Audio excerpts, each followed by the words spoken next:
किसी ने बहुत खूबसूरत बात कही है कि मुझे नहीं पता है कि पाप पुण्य क्या है, लेकिन इतना ज़रूर पता है कि अगर मेरे किसी कार्य से किसी का दिल दुखता है तो वो पाप है। साथ संगत जी, प्यार से कहना धन निरंकार जी। निरंकारी दिव्य संदेश चैनल आपका स्वागत करता है।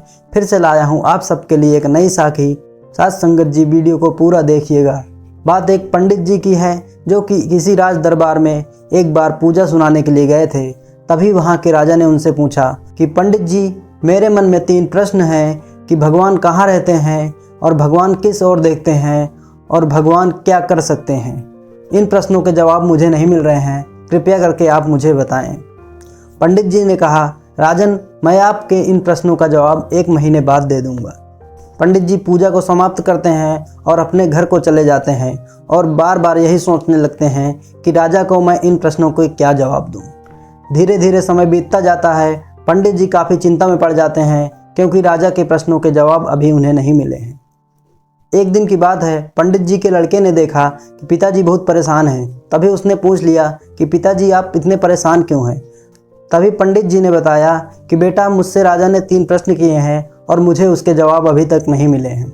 राजा के 3 प्रश्नों के जवाब पंडित जी ने अपने बेटे को बता दिया। बेटे ने कहा, पिताजी, आप मुझे राजा के यहाँ ले चलिए, मैं इन प्रश्नों के जवाब राजा को दे दूंगा। पंडित जी अपने बेटे को लेकर के राजा के दरबार में पहुंचते हैं और राजा से बोलते हैं, हे राजन, आपके प्रश्नों के जवाब मेरा यह पुत्र दे देगा।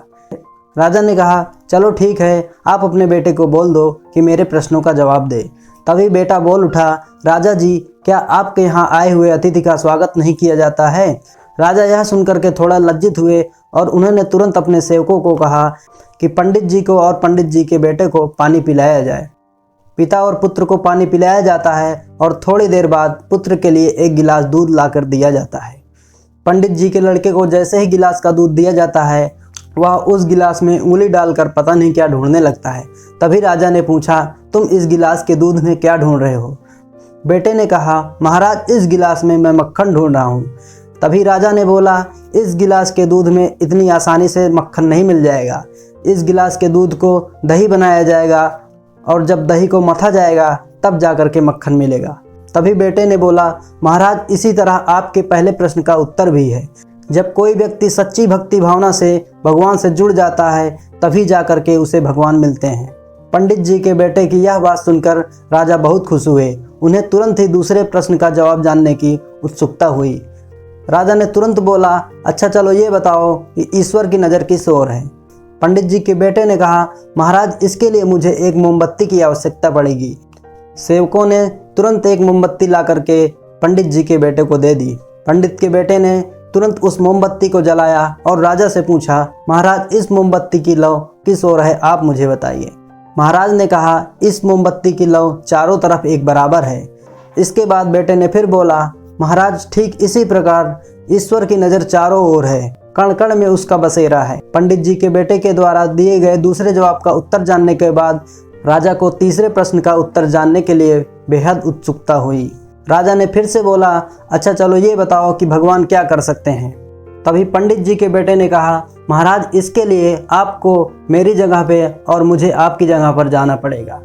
राजा पंडित जी के बेटे की बात मान गए और वह उसकी जगह पर चले गए और खुद की जगह पर पंडित जी के बेटे को बैठा दिया। राजा ने कहा, चलो अब बताओ मेरे तीसरे प्रश्न का उत्तर। पंडित के बेटे ने कहा, महाराज, आपके प्रश्न का जवाब मैं दे चुका हूँ। भगवान जब चाहे किसी को सवालों का जवाब देने वाला और जब चाहे किसी को हुक्म देने वाला बना सकता है। अर्थात राजा को भिखारी बना सकता है और भिखारी को राजा बना सकता है।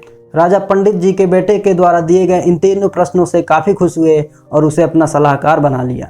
साथ संगत जी, छोटी सी साखी है लेकिन यह हमें बहुत बड़ी सीख देती है कि परमात्मा कण कण में है, जर्रे जर्रे में है, पत्ते पत्ते में है और हर जगह हाजिर नाजिर है। साथ संगत जी, यह छोटी सी साखी आप सबको कैसी लगी कमेंट में ज़रूर बताइएगा। वीडियो पसंद आई हो तो लाइक कीजिए, शेयर कीजिए और चैनल को सब्सक्राइब करके प्रेस कीजिए बेल आइकन को, ताकि हमारी नई साखी आप सब तक पहुँचे सबसे पहले। साथ संगत जी, प्यार से कहना धन निरंकार।